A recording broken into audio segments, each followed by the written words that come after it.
everybody. It is great to be back at Chautauqua, and thank you for the weather, Michael, who I guess has disappeared to his room. It's always a little bit emotional starting this dialogue because we've been here 15 years over the past something like 17, right, since 2007. And we had to skip a little bit during the COVID pandemic, and we had the 1 year in Nuremberg. But every year at the end of August, really with those exceptions, we have made the trek. And I know many of you gave up teaching your first day of class, or you came a long ways from abroad to be here. And I know that as somebody who was here in 2007 and has never missed a dialogue or a roundtable, I'm deeply honored by the time and effort and perseverance that you all take to be here and to debate these issues. And the Washington University School of Law and the Harris Institute, of course, has always been proud to be a co-sponsor of the dialogues.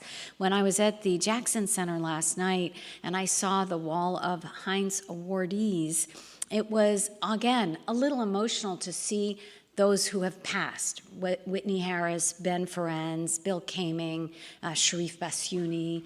And I hope that the current award winner will be with us for decades. She still has lots of work to do. We're not letting you off that easily, Brenda. But it really is that we're sort of standing on the shoulders of giants, and we come back to honor their legacy and to debate sort of some of the new crimes. So I just wanted to say that because I think it's a little bit important to bring that into the space, that we're not alone in this endeavor. Maybe their angels are with us as well, and we have these young people who will one day carry on the legacy. I remember Sharif saying 4 generations of international criminal lawyers were in the room at one point. So there's another giant I would like to recognize here who's extremely modest, which is Ambassador David Scheffer. And David and I go way back. I watched David negotiate at Rome. I don't even think you knew who I was. I was just like this small NGO peon in the Sudan room where the NGOs were located. And David would have to come there and brief the NGOs about what was going on, and he would stand up very bravely and basically be pelted by questions and unkind remarks. And I never gave one of the unkind remarks, but being head of the U.S. delegation at Rome was really an extraordinarily difficult task, which David managed with class and grace and perseverance till the bitter end, and as he does with everything. You have his official biography in your packet. One of the things that is so important about David's role is he was the first U.S. ambassador for what they call it now global criminal justice, but it was the ambassador at large for war crimes. And that was a position that was created during the Clinton administration. He is the first one and was deeply involved in the creation of all the international criminal courts and tribunals that we talk about today. His book, All the Missing Souls, is an extraordinary reference that I assign my students. So students, if you're looking for something to read, it's not light reading, but it's well worth the effort, is terrific. And his second book, The Sit Room, is equally thoughtful, documented, well-researched, extraordinary. Now he's taken his very practical experience as the ambassador for war crimes. He's been a professor for many years. Northwestern University School of Law was lucky enough to have him for a while. Arizona State has now scooped him up, and I look forward to whatever your next chapter is, David. But please join me in really giving a warm Chautauqua welcome to one of the founders of our field. Thank you. Thanks. Appreciate it. Thank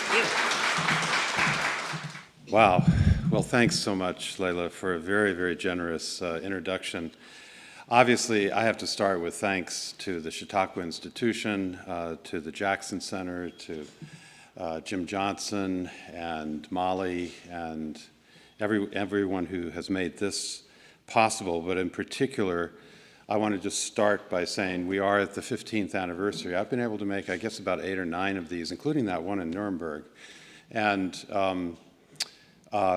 the person who is the pillar behind all of this, of course, is David Crane. And it is his enthusiasm for actually creating this and then pressing it forward every single year and not letting it drop, which I think we all have to recognize and be extremely appreciative of.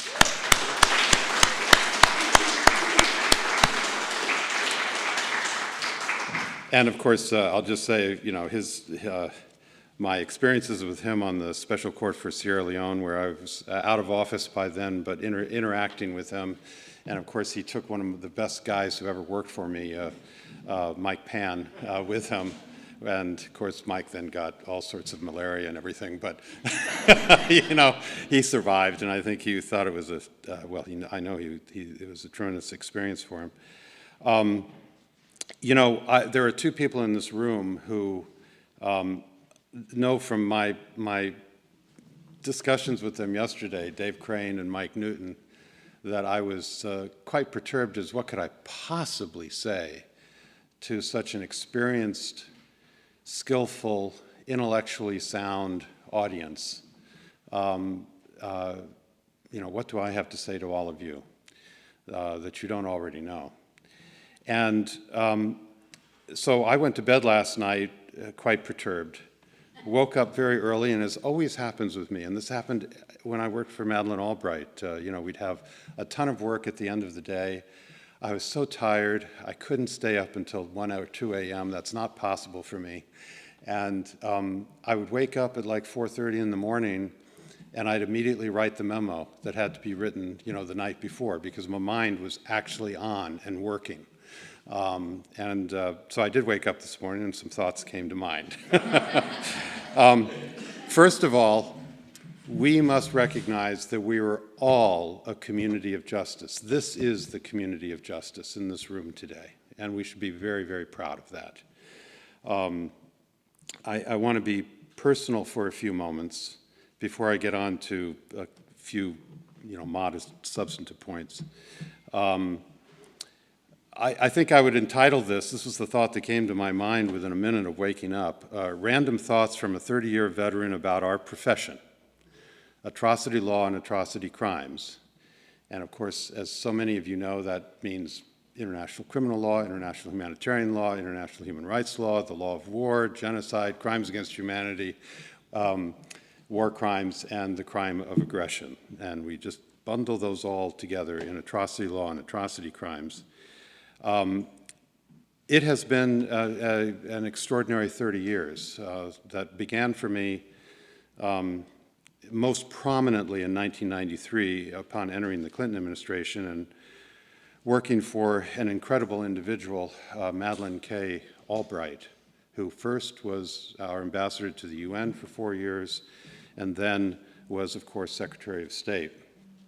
And when you work for someone who becomes Secretary of State, you do get a good job, which is how the ambassadorship was created, with her inspiration and her persuasion of President Clinton to actually create the ambassadorship during the second term. But I want to just recognize some people. Some are in this room, some are not, because for me, our profession is personal, and I want to bring personal characteristics to it today. First, Madeleine Albright.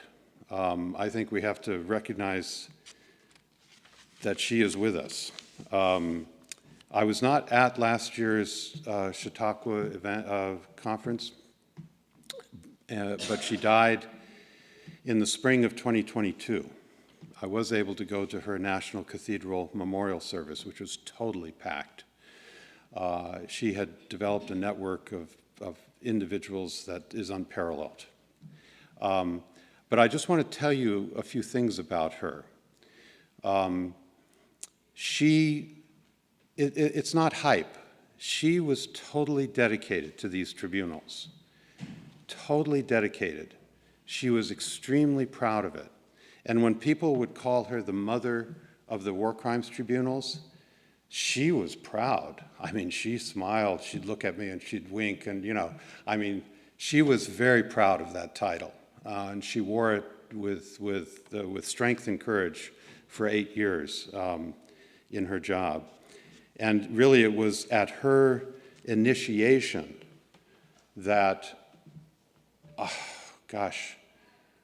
almost all of the tribunals were created literally with her inspiration. The Yugoslav Tribunal, the Rwanda Tribunal she was on to in early June of 1994, before the genocide ended, she was pressing for the reality that we had to have the Rwanda Tribunal, and as fast as possible. The Cambodia Tribunal, I don't know how many people know how dedicated she was to Southeast Asia, and in particular to Cambodia. During the first term of the Clinton administration, she would have dinners in her home in Georgetown that I would attend, and she would bring experts in Washington about Cambodia to her dinner table. She was determined to get the UN peacekeeping force in place in Cambodia.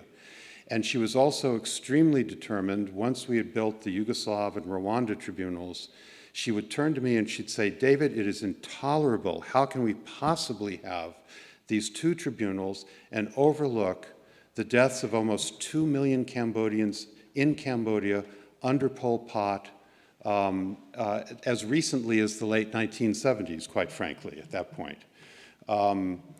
And she gave me marching orders she just said, "Make this happen." And it took many, many years, but she never stopped saying that. She said, "David, I don't care if there's a new obstacle on this. You make this happen."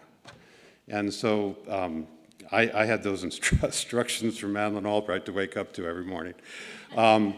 And so anyway, I just want to say that I think we all should just recognize that she has passed, and she was a real titan in our profession. And I'm very proud to call this our profession, atrocity law and atrocity crimes.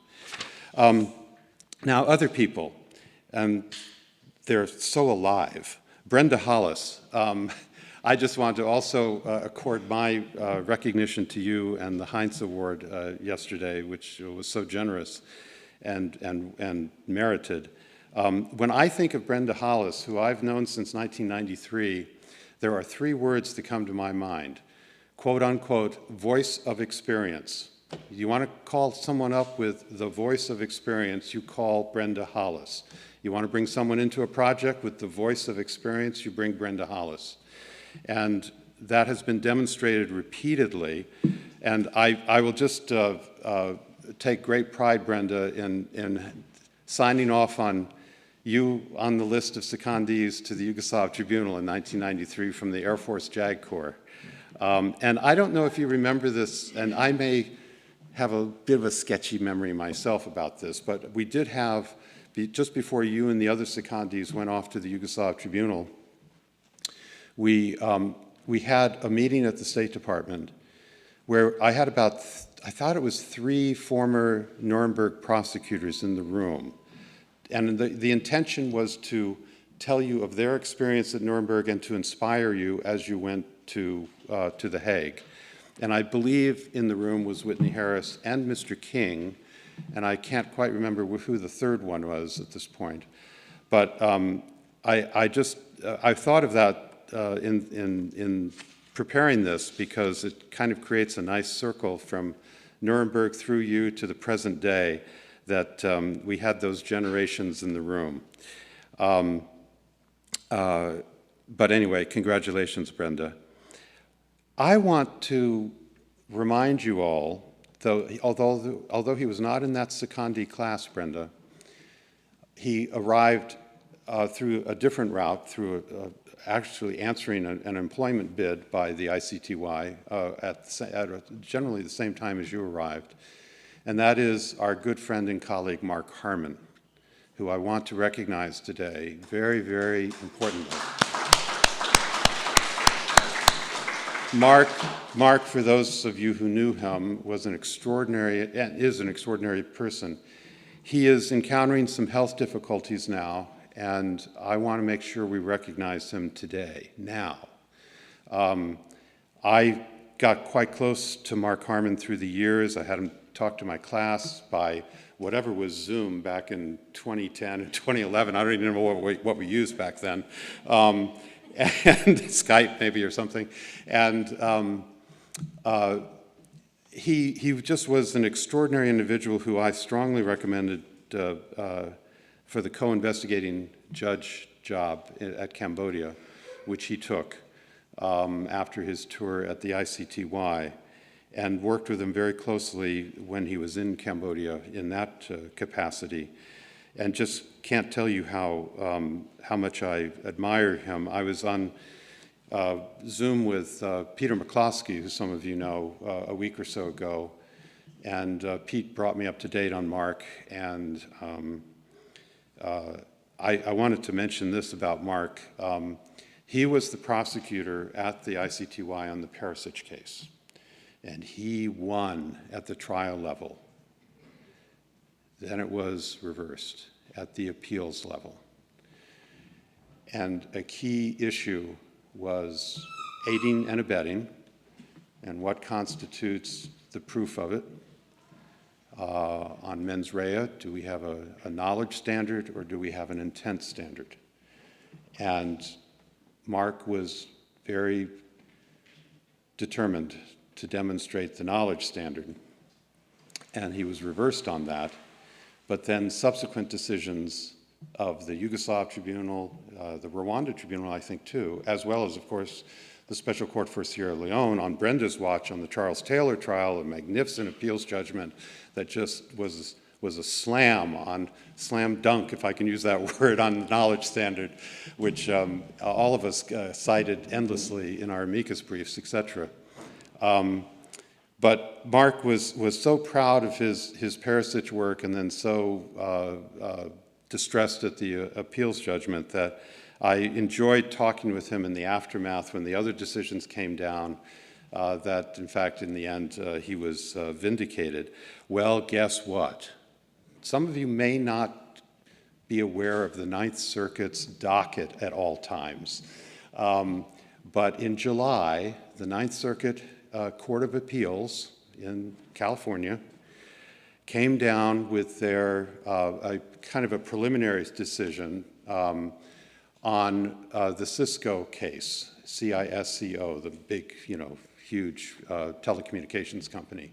This is the Falun Gong case in China, where the Chinese government had a big contract with Cisco many years ago to basically enable them to spy on Falun Gong in China and to disrupt their private lives and, of course, ultimately destroy their religion. That's the objective. And Cisco was in there with contracts earning a lot of money from China. Well, that's an Alien Tort Statute case. Welcome to America. And that case has been going on for years in the Ninth Circuit. Paul Hoffman, who some of you know is a great litigator of the Alien Tort Statute, has been leading in that case. I filed the amicus briefs. And sure enough, in July, after losing at the district court level for the Falun Gong, at the appeals level, the judges determined that the knowledge standard is the standard we will apply for aiding and abetting liability, period. And they explicitly rejected the intent standard. Cited everyone in the, I think, Brenda, they cited your judgment that you were behind at the Sierra Leone court. They were generous with my amicus brief, blah, blah, blah. So it was a great moment. Now, of course, Cisco has appealed for an en banc sitting of the Ninth Circuit. So this will go on now. We'll wait for the en banc decision. And then, of course, Cisco, if they lose there, they'll appeal it to the Supreme Court, and we'll wait for the Supreme Court. So this still has years to go, but stay tuned, okay? And for me, it's Mark Harmon that's behind this. I also just want to put in a few words, then I'll jump to substance. Obviously, I want to recognize Ben Friends, too, who passed away. I know there's, I think, Leila, you're coming up later, or no, Michael's coming up later with a Ben Friends commemoration. And I just want to, the three words that come to me when you say Ben Friends is, quote unquote, most effective lobbyist, because he was on the crime of aggression.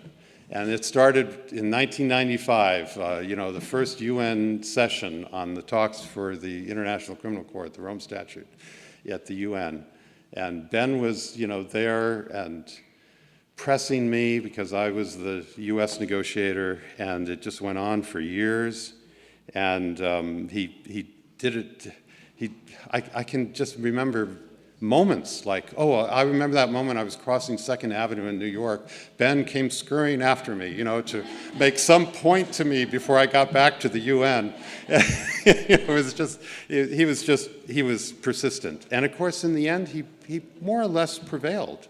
I'll just never forget that at Kampala, when I thought at the end of Kampala, at least an operational modality for aggression had been achieved, and the Rome Statute would be amended for that methodology. And I wrote a piece for the New York Times, sort of saying, yeah, we've reached this historic moment, etc. And of course, Ben was smarter than me. Ben came up to me afterwards and said, and Don was with him, his son. So Don was reinforcing what Ben was saying too. And he said, well, Dave, okay, that was a good article, but you know that we failed in Kampala. And of course, he felt that they failed because of the very problem we're now confronted with Ukraine, that the non-party states who actually commit aggression on the territory of state parties would get a pass. And that was failure to Ben Ferencz. So it was a little distressing for me, but I said, well, Ben, I'm not the US government here. I didn't negotiate it. I'm just writing about it, observing it here in 2010. But nonetheless, that was Ben Ferencz, and I just think the world of him. And then I just want to quickly say a few other people here, because I just can't pass this up. Michael Scharf and Paul Williams, PILPG. What an unbelievable organization you guys have created that is historic, powerful, just jumps right in on all of the issues that we care about with major law firms and pressing it before governments. And that's all your leadership that has done that. And I would further say, not only is Paul Williams sort of the king of transitional justice in this world, but Michael Scharf is actually, I would argue that Michael is probably the top academic in America, and possibly the world, in advancing our profession in law schools and in practice. That's Michael Scharf throughout his career.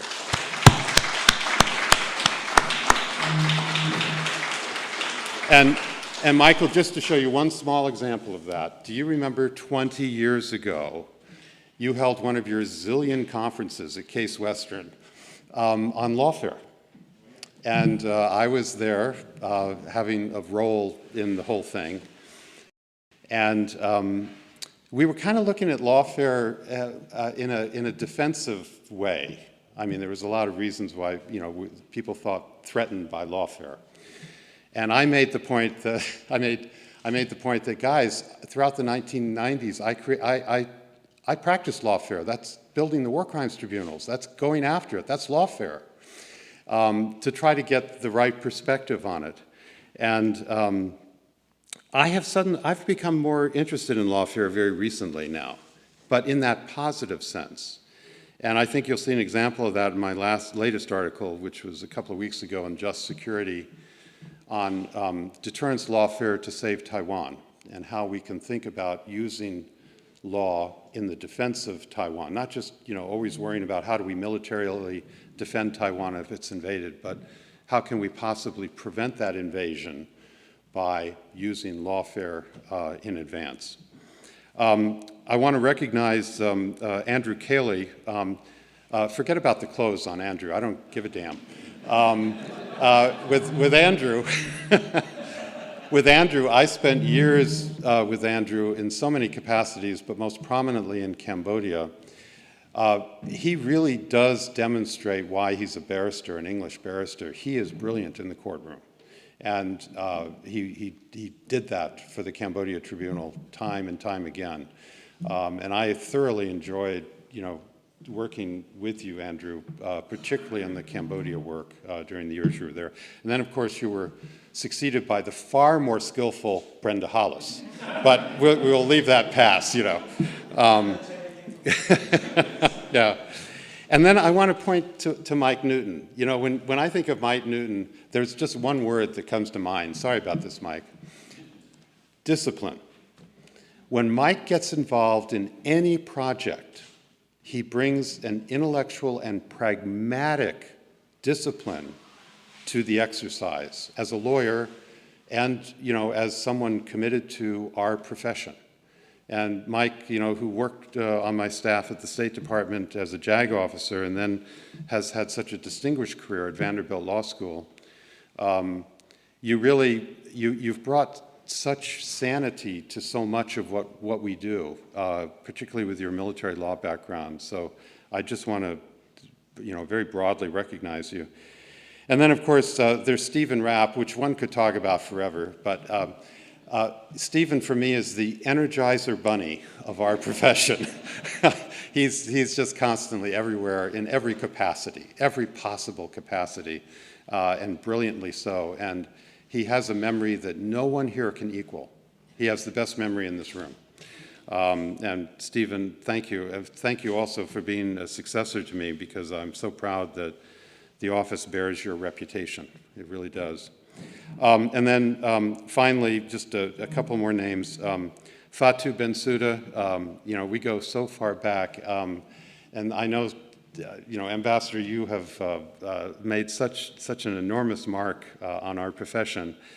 But I want to express publicly my sincere appreciation for the fact that when I was several years ago pressing both the court and the Trust Fund for Victims to look at a new financing model for how they could actually finance what they can do far more easily than they do now,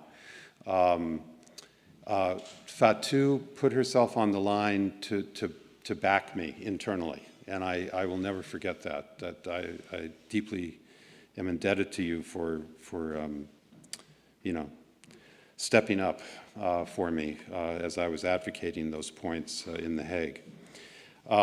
And then finally, Leila Sadat is not only a first-rate scholar, friend, and champion of our profession, she is the pioneer of the Crimes Against Humanity Convention, and history will look very, very kindly on you. Someday that convention is going to be solidly on the books.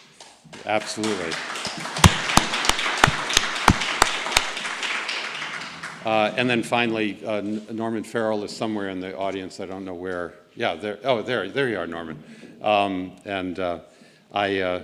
I point out to my students various things about the Special Tribunal for Lebanon, and I usually stress particularly the professionalism of it. But then, of course, I can't help but tell them a little anecdote, which I blame you for. And that is that one day when I was visiting the Special Tribunal for Lebanon in The Hague, where frankly I used to hold some of my Northwestern conferences in your little conference room there, I went up to the courtroom to watch the trial. I was the only person in that courtroom. There was no audience whatsoever for your trials. I'm sorry, I don't mean to say that, but on that day there was no one in the audience, okay? And I think the reason why was that I sat there for like 5 hours, and it was just this endless rendition of establishing the proof of the phone links that you had in your evidence base, the phone recordings. And that had to be entered into evidence, and it had to be done religiously and very, diligently. And I said to myself at the end of this, yes, this is part of international criminal law, absolutely. Okay, so those are my personal points. I know I'm running away here with time. I've got just a few, substantive points that I'm going to state rather quickly. And then, you're free to go after me or whatever in later discussions. One is that on the crime of aggression, what has impressed me during the Ukrainian experience is it is a perpetual crime. It is a continuing crime. I think so often when journalists interview you, they think that the aggression is February 24th, 2022, period. Now let's get on to war crimes and crimes against humanity, etc. No, aggression is occurring today.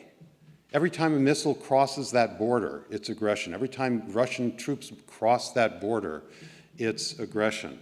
And that happens every single day. So this is a continuing crime of aggression, so that if it is ever prosecuted, there is a wealth of evidence to be brought to bear as to who made the decisions in the leadership throughout this process. Maybe he wasn't there making a decision on February 24th, but on August 15th, 2023, he actually made a decision to send Russian troops across the border into Ukraine, or he made a decision to fire cruise missiles across the border into Ukraine.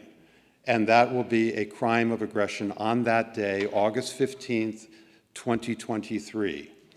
So I just always like to keep that context in mind. I don't want it to be lost as we think about the crime of aggression. And on that crime, many of you know that I'm part of a group which Jennifer is part of that is pressing for a special tribunal for the crime of aggression against Ukraine. I'll let all of our writings, stand to make that case. But one of the things that I want to put on the table, and I'm sure that some of you will say, wait a minute, he's overlooking something or he's naive, and that's the risk we always take. But it astonishes me that when you have a continuing crime of aggression, as I've just described, and then let me boil this down to the simplest possible example.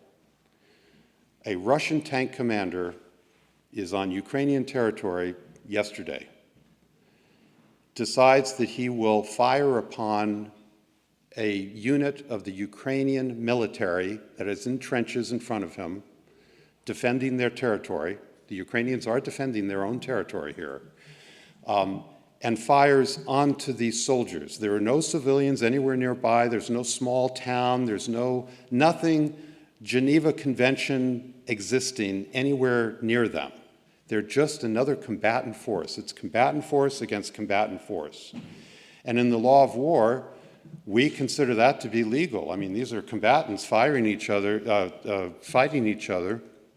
and jus in bello, these are combatant privileges. They can engage in war, as long as they don't cross the line into violating what so many of us call international humanitarian law, etc. Well, wait a minute. We need to rethink that. Is that what the law of war is? That a force can be an aggressor force, and yes, you could argue, well, ultimately, we can try to get liability for the leadership that sent the force across the border if we can figure out how to prosecute them. So yes, there's liability individually for some top leaders up there in the Kremlin under the crime of aggression. Even if you're in a situation in the future where the ICC has jurisdiction over the crime of aggression, they're still going to just look at the leadership. And yet, the law of war is permitting aggression to continue on Ukrainian territory at the tank commander level, okay? He's not the top leadership, he's a tank commander. He will be firing on Ukrainian forces with no liability whatsoever. He's part of the aggressive force, and he's doing it. He's enabling the leadership in the Kremlin to achieve their dreams of aggression. He's on the ground, he's a tank commander, he's hitting the Ukrainian forces.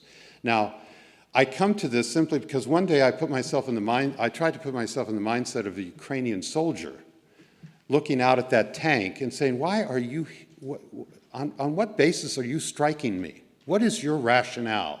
What is your justification for you firing on me? We're both in uniform, but what gives you the right to fire on me?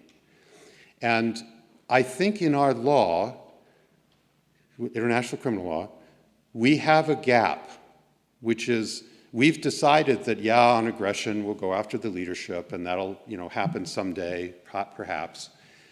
But unless there's an atrocity crime being committed by that tank commander, the tank commander is in the clear. He's an agent of aggression. He's fine. Just go for it and wipe out the Ukrainians in the process. So I know that that's a simplistic statement, but it's something that deeply disturbs me, that is allowed to exist in our law internationally. I mean, maybe I've stated it too simply, but I do wonder about that gap. The second point I want to make in the Ukrainian context is just a kind of a teaser, which is someday there may be peace negotiations between Ukraine and Russia, maybe, unless, who knows, if Ukraine is totally victorious and there's not really any deeply substantive peace negotiations to be held, although I think there still would be because there's still so many things to wrap up, like return of children, et cetera, prisoners of war, et cetera. Someday there will be this reality of peace negotiations, and I think a lot of us will be under considerable pressure to start thinking about, well, when the Ukrainians go to the negotiating table, what is the fate of justice at that table? What will be the fate of it? Will the Ukrainians be dogmatic and say they want 100% justice of everyone for every possible crime, and you, the Russians, must concede whatever you must in order for us to have 100% judicial accountability for atrocity crimes and the crime of aggression? That's where we began these negotiations. Well, you can just imagine, how the prospects of the Russians just gleefully, leaping at that opportunity. So I think a lot of thinking is going to have to go into, we have to do a lot of thinking about what can be the give and take in the peace negotiations if justice is on the table. Now, I will tell you, you could structure the peace negotiations so that justice is not on the table at all. You just have a separate justice track doing whatever it can jurisdictionally. If we can't get the Russians in their safe haven, we have to wait 30 years to do so, we'll do that. But that's just it. We can't force the Russians to, send people to The Hague, et cetera. We'll just keep tracking along on our track, justice, which is what we're doing now. And then peace is peace. We're going to work peace issues separately in these negotiations. Or will the Russians insist on saying, no, we're not going to permit you to do that because we want to have some immunities for our leaders as a quid pro quo for what you're asking for in terms of territory, et cetera. Anyway, all those things could come up. And I just think we need to be thinking very, very carefully now, very carefully about how to proceed if that takes place, if those negotiations take place. And somewhat related to that a little bit, but kind of more from my experience on the special tribunal issues, we need to do a lot more thinking within our community of justice about double standards. Those of us who are out there at think tank discussions and in front of journalists and all of that stuff, that is the most persistent thorn in our sides as Americans, as the United States. For our foreign guests, which, by the way, welcome from overseas, I think each one of you would understand from your own countries, your perspective of the United States can be colored by how we have performed in the past, or how we in the United States have failed to perform.